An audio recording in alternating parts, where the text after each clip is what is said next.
antichitate în toate civilizațiile, curele cu ape termale sau terapiile prin mișcare erau unele din principalele forme de tratament ale diverselor afecțiuni.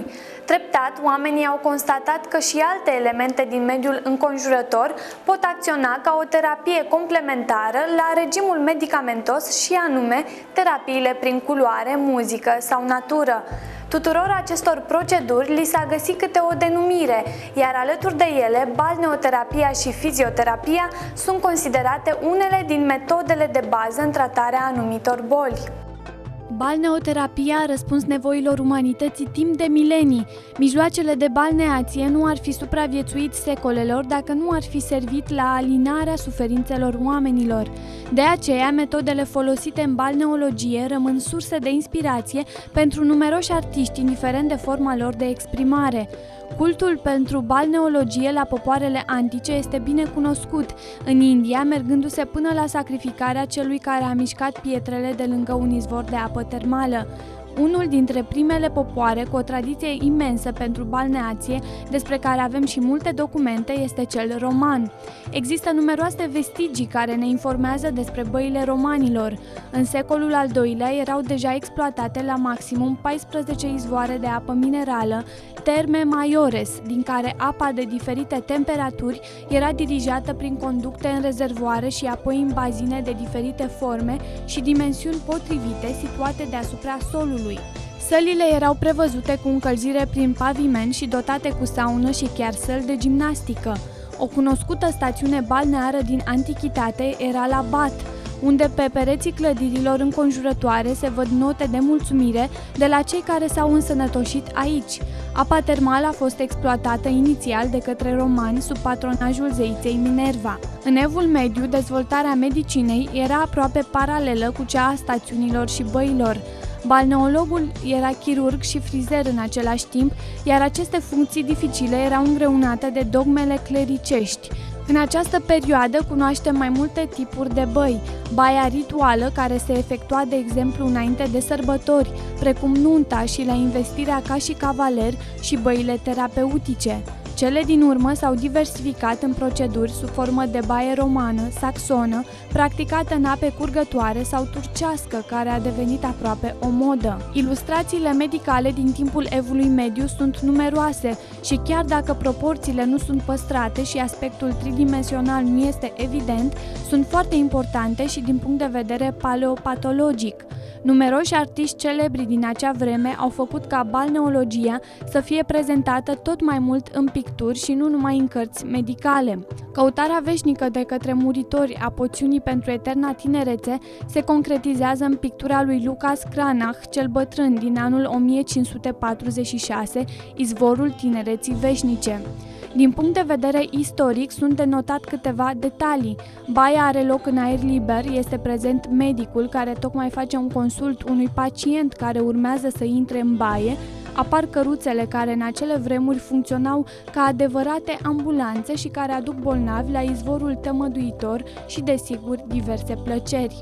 Este perioada în care peste tot în Europa balneoterapia devine iarăși o modă, iar tratamentul este completat de o serie de alte activități recreative și așa se naște turismul balnear. Băile turcești erau adevărate baze de tratament. Pe lângă apele termale care se foloseau în cură externă, se făceau diferite forme de manipulații, tracțiuni, masaje și, desigur, era loc și pentru alte leacuri trupești. Scurgerea vremurilor și progresul tehnologic din domeniul științelor medicale nu au reușit să diminueze însemnătatea balneoterapiei. Chiar acest mod de tratament s-a perfecționat, s-a nuanțat cu indicații și contraindicații precise, s-a îmbogățit cu proceduri noi și și-a câștigat o fundamentare științifică. Paralel cu aceasta, numărul stațiunilor balneare și al izvoarelor de ape minerale a crescut, iar instalațiile balneare s-au perfecționat. Semnificativ este faptul că în jurul lor s-a structurat o adevărată industrie hotelieră și că localități rurale necunoscute s-au transformat în stațiuni de balneoterapie elegante, în cadrul cărora toată recuzita turistică și-a găsit o amplă posibilitate de dezvoltare. După căderea Imperiului Roman, sursele de ape minerale au fost folosite în continuare în aceleași scopuri curative de către localnici, însă vechile captări s-au deteriorat, conducând în final la reducerea posibilităților de utilizare și chiar la pierderea surselor de apă prin înmlăștinire. Acest dezinteres manifestat în Evul Mediu s-a datorat a două cauze importante. Stațiunile balneare au devenit locul de răspândire al epidemiilor ce au nimicit populații în acel timp. Sub pretextul imoralității, biserica interzicea în general tratamentul balnear. Cu toate superstițiile care au dominat Evul Mediu, oamenii au făcut observații privind eficiența apelor minerale pe care le-au notat și le-au transmis din generație în generație. Datele acumulate au determinat o nouă perioadă de înflorire a stațiunilor balneare în secolele 16 și 17. Încă din timpul Renașterii și al Barocului, curele balneare au căpătat o conotație modernă, iar începând cu secolul XIX, aceste cure s-au integrat în viața de toate zilele, nu numai sub aspectul lor medical, ci și sub cel social. Acum se fac analize chimice pentru apele minerale, se fac observații analitice privind indicațiile și contraindicațiile curei balneare, hidroterapia căpătând o bază științifică. Astăzi, balneoterapia sau mai cuprinzător balneoclimatologia a devenit o specialitate medicală de seamă implicată în procesul de ameliorare a sănătății publice, cu posibilități profilactice și recuperatorii, dar și o ramură a turismului cu un rol important în economia națională. Majoritatea factorilor de cură, îndeosebi apele minerale, au fost folosite pentru tratamente balneare cu aproape 2 milenii în urmă. Astfel, romanii, după ce au cucerit Dacia, au descoperit și întrebuințat în scop terapeutic apele minerale și termale de la băile herculane, construind aici stabilimente de cură balneară, băi publice care se mai numeau și ad aquas Herculis Sacras sau Terme Herculis. Asemenea așezăminte ale romanilor se găsesc și la băile Gheoagiu, băile Calan, Ocna Sibiului, God, Buziaș, Călimănești, Căciulata, multe dintre ele fiind confirmate de dovezile arheologice găsite în aceste locuri. Tot pe baza dovezilor descoperite, se presupune că aceste băi, ca și alte izvoare minerale, au fost folosite de către populația locală în scop terapeutic, chiar și după retragerea romanilor, pe tot parcursul Evului Mediu. Despre o exploatare balneară organizată a factorilor naturali de cură din țara noastră se poate vorbi numai începând din secolul XVII, când se redescoperă o serie de izvoare minerale folosite anterior, dar se și descoperă altele noi, se fac cercetări și se testează apele minerale, se recunoaște efectul tămăduitor al acestora și se construiesc așezări rudimentare care vor sta la baza construirii viitoarelor stațiuni balneare din secolul XIX. În acest timp apar localități balneare ca Basna, Borsec, Olănești, Sâncrăieni, Sarul Dornei, Vâlcele, Zizin, iar în stațiunile mai vechi ca Herculane, băile Felix, Gheoagiu Băi, se continuă exploatarea resurselor balneare. Începând cu secolul XIX, are loc o dezvoltare a activității balneare la noi în țară. În acest timp se captează majoritatea surselor de ape minerale, se pun bazele științifice ale exploatării apelor, cercetări balneare, analize fizico-chimice, cercetări hidrologice. Se încep amenajarea și construirea unor stațiuni balneare ca Govora, Cozia, Călimănești, Băltățești, Strunga, Oglinți, Borsec, Buziaș, Moneasa, Malnaș, Sangiorz Băi, Lipova, Tușnad, Tinca. Alte stațiuni mai vechi se modernizează și se dezvoltă. De asemenea, tot în această perioadă se pun bazele exploatării nămolului terapeutic și a lacurilor sărate din câmpie și de pe litoral, Lacul Sărat, Balta Albă, Techirghiol. Nămolul va fi introdus în tratamentul balnear și la Bazna, Slănic și Săcelul God. În timpul primului război mondial, marea majoritate dintre stațiuni au fost degradate sau distruse, dar mai ales cele din Carpații Orientali, Moldova și Muntenia, dar și din munții Apuseni, Slănic Moldova, Tușnad, Zizin, Vadra Dornei, Sovata, Borsec, Olănești, Sărata Monteoru, Moneasa. Reconstruirea acestor stațiuni s-a realizat sub egida Societății de Hidrologie și Climatologie Medicală, care a fost reînființată în 1932, acțiune ce a cuprins stațiuni cu tradiție în turismul balnear, băile Herculane, băile Govora, Techirghiol, Sovata, Vatra Dornei, Amara, băile Olănești, băile Tușnad, Pucioasa, Coasta și Lacul Sărat. În cadrul acestei activități de reorganizare și dezvoltare a stațiunilor balneare, în perioada 1926-1928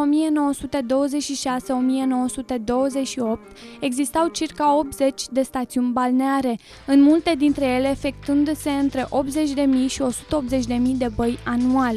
Activitatea de îmbuteliere a apei se desfășura în anii interbelici în 26 de unități de diverse capacități.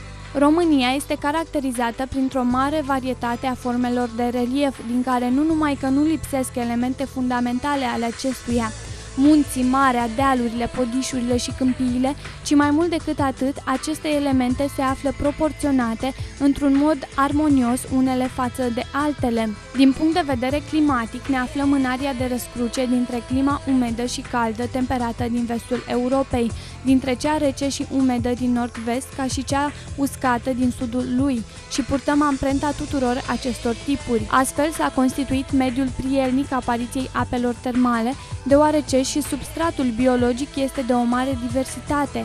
Apele sunt organic legate de structura acestuia.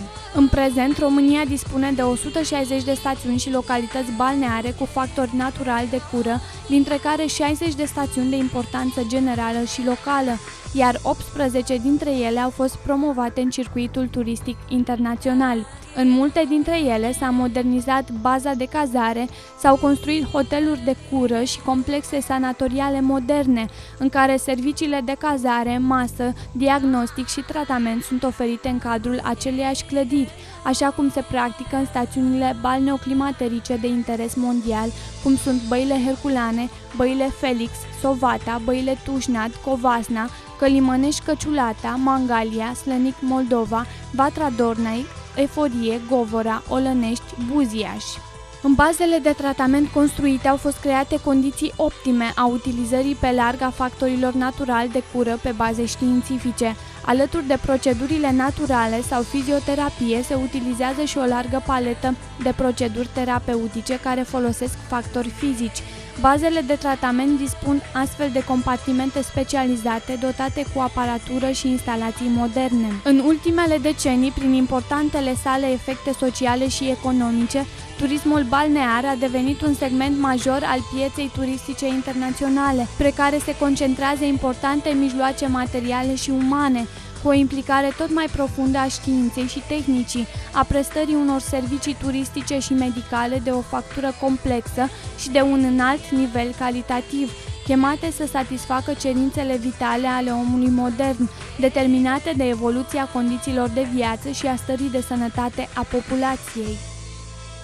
Astăzi vom afla prin ce se deosebește de ceilalți oameni de știință balneoterapeutul și care este rolul acestuia în vindecarea organismului uman. Așadar, să facem cunoștință cu medicul balneoterapeut Iulia Belc.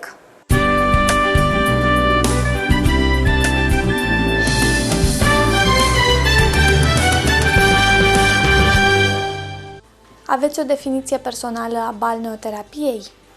Personală nu știu, dar balneoterapia este o specialitate care utilizează ca factorii terapeutici, factorii naturali de cură.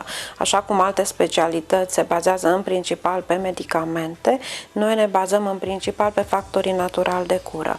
Deci izvoarele minerale, nămolurile, acestea sunt principalele noastre medicamente cu care acționăm. Dar, spre deosebire, balneoterapia este doar o singură latură a specialității noastre, pentru că specialitatea noastră se numește recuperare medicală și balneofisioterapie. În străinătate există specialitate de sine stătătoare, recuperarea medicală, medical rehabilitation. Această specialitate s-a dezvoltat în România la sfârșitul anilor 50, începutul anilor 60, în special după marea epidemie de poliomielită, când datorită sechelelor era nevoie de foarte multă terapie de recuperare. Și cadrul cel mai potrivit pentru această terapie s-a găsit tocmai în stațiunile balneare, în centrele balneare, pentru că acolo existau bazine pentru recuperare, bazine pentru not, masaj și fizioterapie. Și atunci, așa s-a dezvoltat această specialitate în vechile baze de balneofizioterapie. Din această cauză, specialitatea noastră îmbină practic două specialități. De exemplu, în Franța este medicul de stațiune, care este un medic generalist, care face balneoterapie.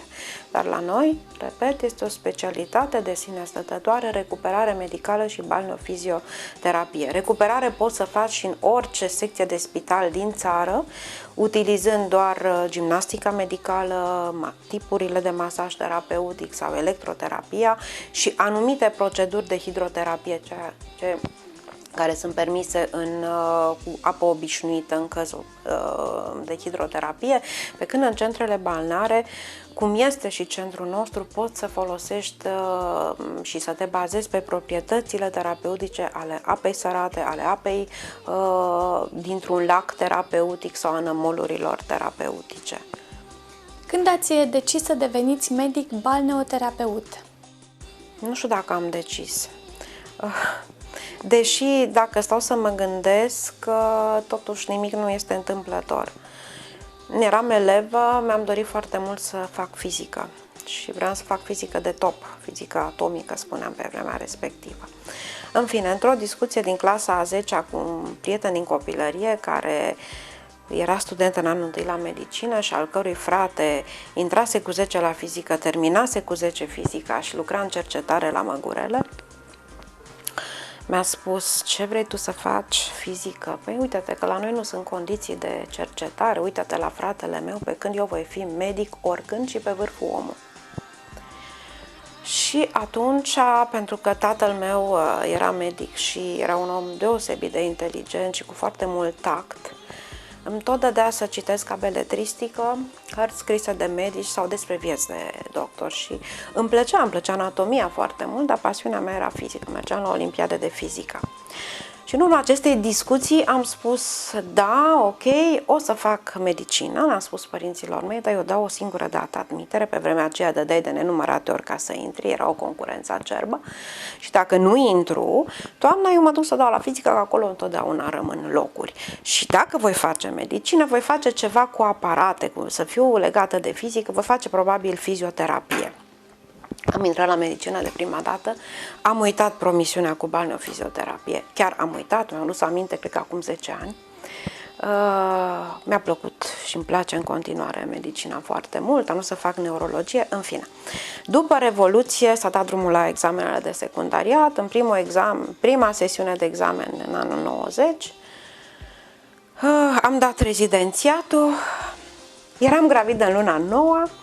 Când s-au dat rezultatele, a trebuit să mergem la București să ne alegem în ordinea mediilor specialitățile. Cum mai aveam câteva zile până a naște, n-am putut să merg și i-am împuternicit, Dumnezeu să-i odihnească pe amândoi, pe tatăl meu și pe soacra mea, să meargă să-mi aleagă o specialitate. Și din locurile de acolo am făcut un anumit clasament.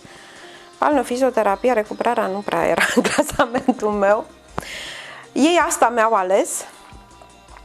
Asta am făcut, îmi place foarte mult și culmea că abia, cred că urmă cu 10 ani mi-am adus aminte de această promisiune că o să fac ceva cu aparate, o să folosesc foarte mult fizica. Nu-mi pare rău.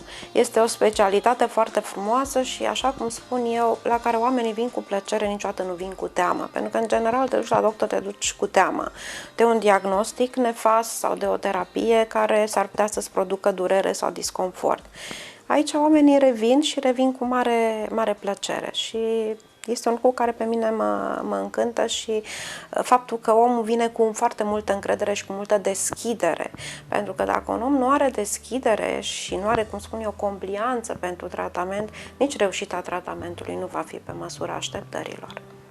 A fost un drum dificil până să obțineți recunoașterea de care vă bucurați în prezent? Muncă, foarte multă muncă. Se știe foarte bine că facultatea de medicină este lungă și după ce absolvi această facultate, încă nu ești pe picioarele tale. Ba mai mult, eu am prins mai de mult o altă conjunctură. Deci după cei 6 ani de facultate au urmat 3 ani de stagiatură cu câte 2 examene pe an, după care am plecat la țară, la granița cu Bulgaria, la Negru Vodă. Am lucrat având media 9,93, deci am ajuns la graniță cu asemenea medie. Și noroc a venit Revoluția și au dat drumul la rezidențiat, a urmat un rezidențiat de 3 ani și abia după aceea am devenit medic specialist. Și am muncit, mi-am făcut meseria și îmi fac meseria cu multă plăcere, cu multă dăruire și cred că asta este singurul secret. Ce responsabilități aveți în momentul în care un pacient intră în cabinetul dumneavoastră? Păi, vă dați seama că acel pacient vine și își deschide sufletul, își spune problemele, durerile și vine și cere ceva de la tine, vine cu încredere și vrea să-i rezolvi toate problemele. Este o mare responsabilitate. Dacă problemele sunt ușoare sau trecătoare, le sufli ușurat. Dar dacă problemele lui sunt de lungă durată sau nu au o rezolvare, cel puțin medicina până la ora actuală nu a dat o rezolvare, atunci responsabilitatea este foarte mare, pentru că trebuie să știi cum să-i o spui, să știi să îi dai încredere, dar o încredere sau un optimist realist, da? Să nu-i vinzi vise de șarte, da? Să știi să-i spui cum să trăiască de acum încolo, cum să schimbe obiceiurile de zi cu zi. Deci este o mare responsabilitate. Care este cea mai mare realizare în cariera dumneavoastră? Nu știu, nu m-am gândit niciodată. Mi s-a părut că în fiecare etapă trebuie să existe o anumită... Am devenit medic specialist, după aceea următoarea țintă a fost să devin medic primar. După aceea următoarea țintă, pentru că lucram la stat, am vrut să fiu medic șef de secție. Am dat concurs, pe vremea aceea se dădea concurs. Deci la fiecare etapă a fost o provocare. Poate cea mai mare provocare a vieții a fost când m-am rupt de sistemul de stat și am intrat în sistemul privat. Aici responsabilitățile sunt diferite. Pe lângă responsabilitățile medicale, da, este responsabilitatea managerială. Pentru că trebuie să faci un business și trebuie să coordonezi o activitate. Și acesta este un foarte mare challenge. Pot să spun că este o provocare de zi cu zi, pentru că în fiecare zi te confrunți cu o situație nouă. Da? Trebuie să știi să-ți atingi țintele, trebuie să știi să-ți organizezi activitatea nu numai pentru ziua respectivă, dar și pentru viitor, pentru anul următor, să știi să anticipezi anumite lucruri și întotdeauna să ai un backup, adică o situație de rezervă, să poți să scoți asul din mânecă. Și acestea pot să spun că până acum tot ce am realizat sunt realizări care mă bucur, da? Dar multe dintre ele au venit fără să le țintesc anume. V-ați vedea practicând o altă meserie? Care ar fi aceea? Să-mi schimb meseria la vârsta aceasta, aș putea să zic că e târziu, deși Ana Aslan și-a schimbat specialitatea după 50 de ani, când a virat spre geriatrie.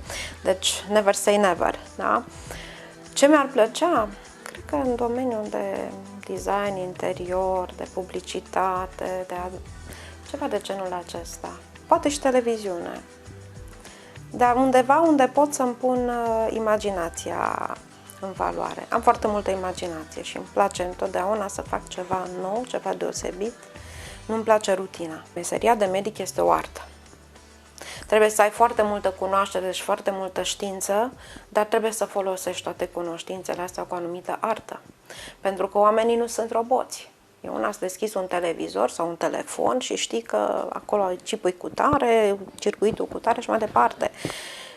Lucrurile în medicină nu sunt chiar așa și atunci este o artă. Să știi cum îmbini lucrurile pe care le știi, mijloacele terapeutice pe care le ai și cum poți să influențezi atitudinea unui pacient față de tratament sau față de propria boală.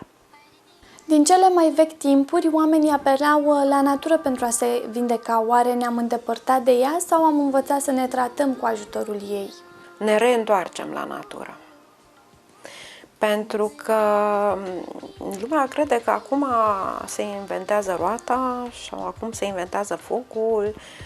după 90 a fost o explozie de spa-uri, dar toată lumea vrea să facă spa, că e foarte trendy să ai un spa, crezând că asta este ceva, o descoperire nouă. Nu. SPA-ul este un acronim, înseamnă Sanatio per Aquam sau Semper per Aquam sau Salute per Aquam. Pe termele romane, deci în Roma antică, da, băile acelea romane, sus pe frontispiciu scriau aceste cuvinte. Îmi place să spun că atunci dacă vrei să fii respectat, trebuie să te respecti pe tine însuți și atunci e bine să știi să te iubești pe tine însuți, pentru că dacă faci ceva pentru tine, înseamnă că faci și pentru cei de alături. Dacă știm să respectăm natura, și natura ne va respecta pe noi. Apropo de acest lac din imediata noastră vecinătate, care este o perlă a litoralului românesc prin apă, dar mai ales prin nămol. Nămolul care îl folosim acum nu a fost format în urmă cu 3 luni, 4 luni, ci a fost format poate ca în urmă cu 100 de ani. De modul în care știm să îngrijim acest lac și cum știm să-l protejăm, de acest mod se vor bucura generațiile viitoare. Deci este foarte important să iubești și să protejezi natura. Hipocrate spunea, medicul tratează, natura vindecă. În zilele noastre acest principiu mai funcționează? Da, de ce nu? De ce nu?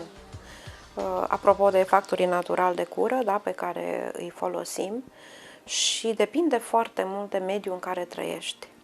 Un mediu poluat și un mediu sănătos este o diferență foarte mare. Da? Altfel trăiește un om la munte, altfel trăiește un om într-un oraș mic, industrializat, unde spațiile verzi dispar în fiecare zi sau datorită condițiilor economice foarte draconice din ziua de astăzi. Ai spații verzi, dar nu le irici și atunci totul se usucă și normal că și natura are de suferit și atunci și mediul în care tu trăiești este un mediu nesănătos și nu are cum să te vindece. Așa că tu ai grijă de natură, te va ajuta și natura să te vindeci. Dar oamenii s-au îndepărtat de natură. Da, este foarte adevărat și aici factorul educațional, școala, iarăși trebuie să intervină foarte mult pentru că trebuie să știi să educi copilul de la grădiniță. Ce înseamnă natura, să meargă în natură, să iubească natura.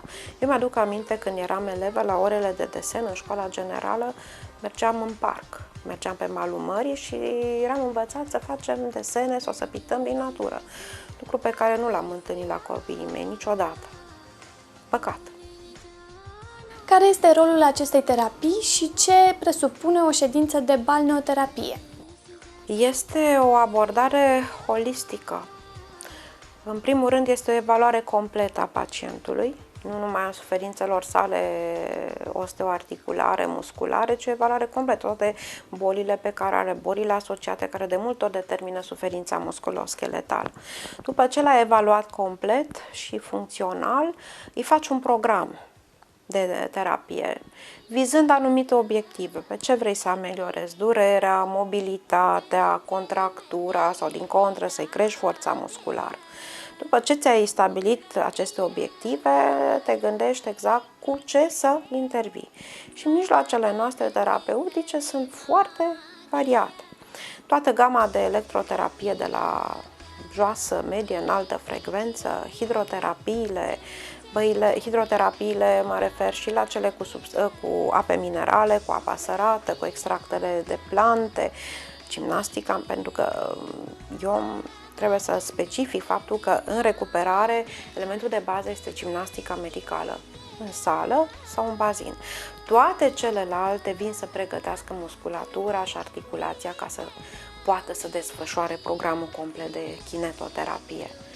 Și atunci, vedeți, este o abordare absolut complexă.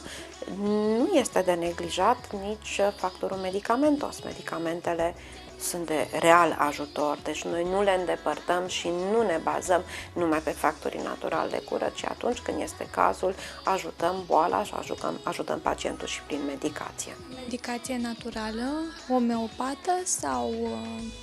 În general medicație alopată, se pot folosi și homeopate, dar în general folosim medicație alopată. Care este programul unui pacient care urmează un tratament balneoclimateric? Cât durează un tratament și ce frecvență anuală se recomandă? Curele clasice erau de 21 de zile. Ulterior s-au redus la 18 zile. Da? Știam că vii pentru 18 băi de nămol.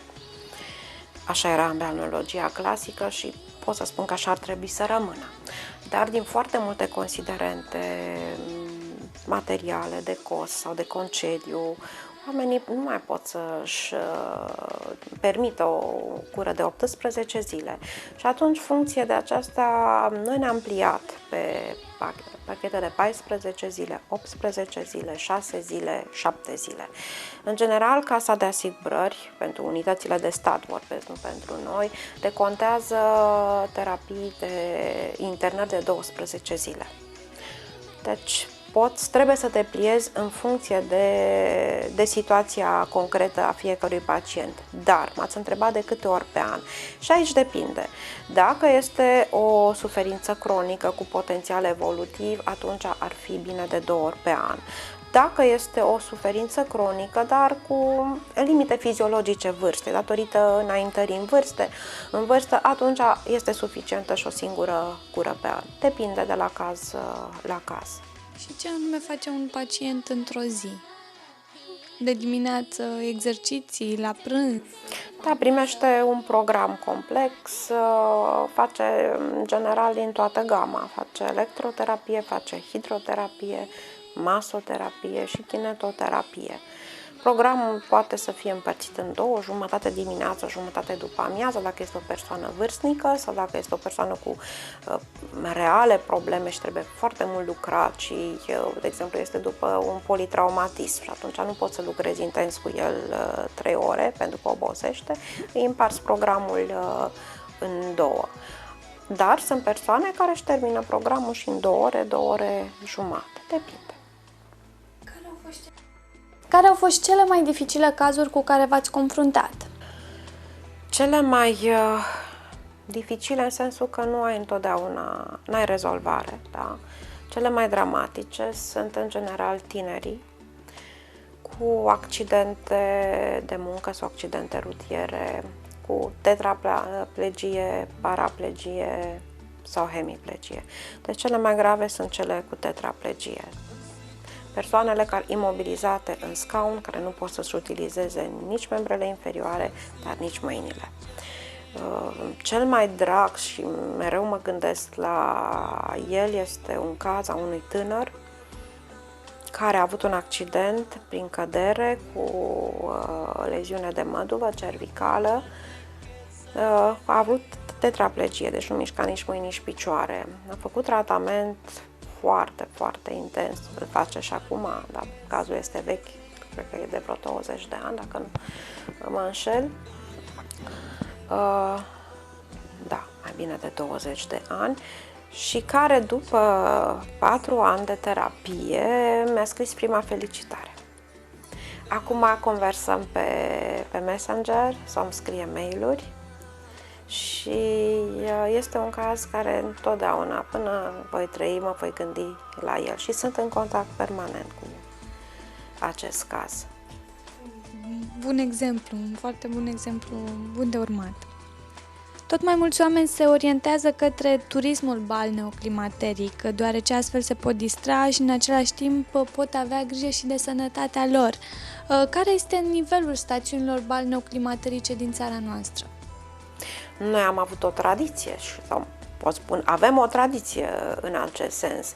Din păcate, foarte multe stațiuni au decăzut. Și am văzut de multe ori la televizor stațiuni vechi de renume, cum este Herculane, da? Amara, Borse și mai departe, Tușnad, care au decăzut pentru că nu s-au mai făcut investiții, mă rog, s-au privatizat cum s-au privatizat și așa mai departe, dar erau stațiuni de renume unde veneau nu numai turiști străini, dar veneau și turiști români. La ora actuală, din păcate, am pierdut foarte mult teren în acest sens.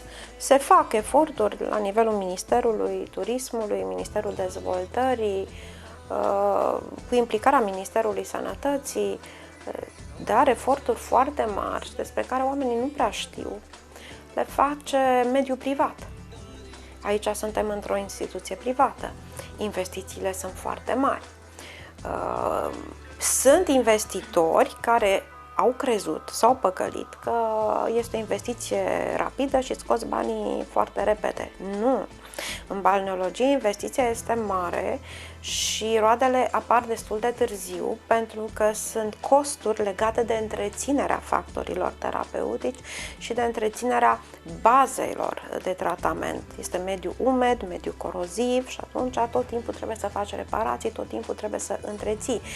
Deci nu este o investiție rapid profitabilă, dar este o investiție pe termen lung care își va aduce roade și îți aduce faimă până la urmă. Poți să creezi un brand, chiar un brand de țară. E un lucru care ar trebui exploatat, iar investitorii particulari ar trebui susținuți, ar trebui ajutați prin programe naționale, pentru că, practic, ei, prin munca și prin investiția lor, aduc un plus valoare acestei țări, fac țara cunoscută. Noi avem pacienți de pe toate continentele, care vin unii și de 2 ori pe an. Suntem foarte cunoscuți, da? Dar este datorită unei munci în echipă și a unei investiții 100% private. Care este concepția românilor despre terapiile cu nămol și cu apă termală și despre conceptul spa? Pot să împart în două. Românii, în general, cunosc foarte bine tratamentele balneare. Haideți să ne gândim, vedem imagini la televizor, când se pun nu în vânzare, dar se distribuie biletele la casa de pensii pentru stațiunile balneare și atunci toți oamenii se îmbulzesc de cu noapte să-și facă rost de un bilet.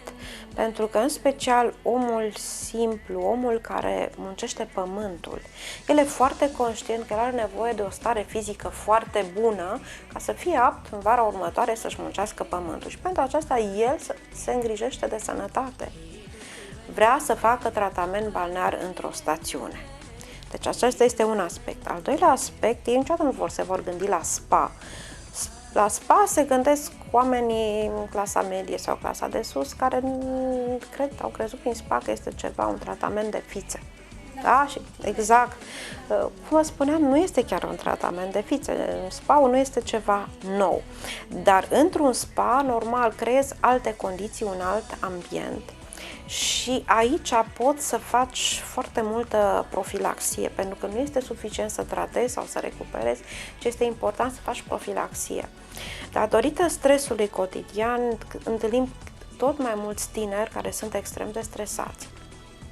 Și acest stres sau expunerea la calculator 12-14 ore pe zi, atât stresul cât și expunerea la calculator aduc după sine o anumită patologie de stres sau patologie de calculator, care se obiectivizează se exprimă prin tulburări de somn, anxietate, dureri musculare, dureri cervicale, obezitate, datorită sedentarismului și așa mai departe. Pentru toți aceștia se poate face terapie în spa.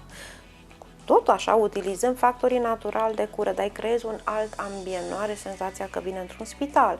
Vine într-un centru unde se poate relaxa, poate să-și facă terapii de estetică, facială, corporală, începe să se descopere și începe să se iubească. Văzând ulterior ce bine i-a fost în cursul iernii, a răcit mai puțin, n-a avut aceleași dureri de spate, poate că și-a schimbat puțin stilul de viață în urma indicațiilor date de noi, el va reveni și revine cu încredere în următorul an. Avem în acest moment tineri constanțeni sau români din alte culturi ale țării? Categoric. Avem pacienți sau clienți din zonă, avem foarte mulți români tineri care vin o dată de 2 ori pe an. Pentru că aici își încarcă bateriile. Și lucrul acesta pe noi ne onorează. Dar mă gândesc la constanțeni, ei vin și petrec o perioadă mai lunguță, gen o săptămână, sau pot veni într-o zi? Avem pachete și de o zi, avem pachete și de weekend, dar avem pachetele lungi și sunt constanțeni care vin în fiecare zi la tratament pentru 2-3 săptămâni. Care este procentajul românilor care apelează la serviciile dumneavoastră comparativ cu cel al turiștilor străini? În extrasezon predomină românii, Iar în sezon predomină străinii. Asta tot datorită infrastructurii, charterelor, zborurilor pe Gogălnicianu sau pe Otopeni, sau unii vin chiar aterizează în Bulgaria, la Varna, și de acolo vin cu autocar. Deci în sezon predomină străinii, în extra sezon predomină românii. Parte peste parte, cred că 50-50. Și dintre străini sunt mulți români plecați. Deci cam 50-50% pot să spun că este procentul. Tot mai mulți medici cu renume pleacă în străinătate din motive financiare. Cum vedeți viitorul balneologiei în țara noastră?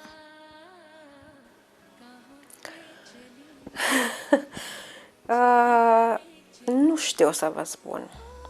Sper să fie un viitor bun și să rămână oameni buni profesioniști, oameni de valoare. Dar este doar o speranță a mea. Nu am această certitudine, din păcate.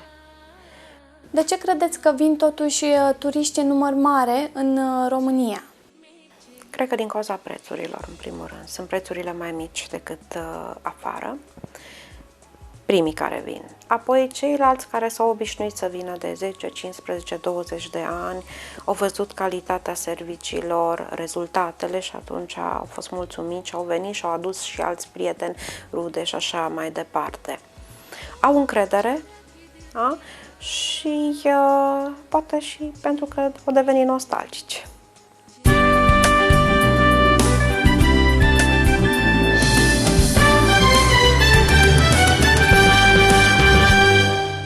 În România se află unele din cele mai importante surse de apă termală terapeutică din Europa, în special în zonele cu depozite de sare sau în cele muntoase de origine vulcanică.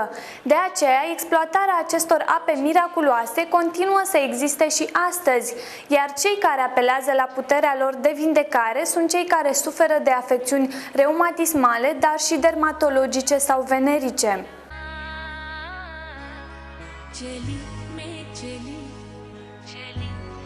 Credeți că omul s-a îndepărtat de natură sau a învățat să se trateze cu ajutorul ei? Nu, a învățat să trateze cu ajutorul ei. De ce ați ales să veniți aici să vă recuperați? Am venit, mă simt foarte bine, personalul este ok și mă simt foarte bine. Nu-i prima dată când vin a noua oară și mă simt foarte bine. Tratamentul este nemaipomenit. Fac 4 proceduri pe zi, diferite una de alta, în fiecare zi. De exemplu, ce proceduri faci? Parafină, fac masaj uscat, masaj cu nămol, masaj vichy. Acum am ieșit de la baia galvanică. You like natural treatments? Yes, very like it, and I have a good results after 3 weeks. Actually, I have no pains on my back. I have good health. I have good mood. I became something like younger and fresh. Că omul s-a îndepărtat de natură sau se vindecă cu ajutorul ei? Cu ajutorul naturii. Da, Veți mai veni într-un astfel de centru? cu plăcere. Că îmi fac de fiecare dată bine. Fac bine tratamentele. It's very good. I am so healthy. I feel healthy. I feel more young, fresh, happy. Inshallah, I will repeat it again. Sper că am reușit să vă captez atenția prin subiectul abordat astăzi. Vă dau întâlnire și săptămâna viitoare pentru a descoperi împreună tainele unei alte profesii. Sunt Cristina Pușcașu, iar până data viitoare nu uitați, orice faceți, faceți din inimă.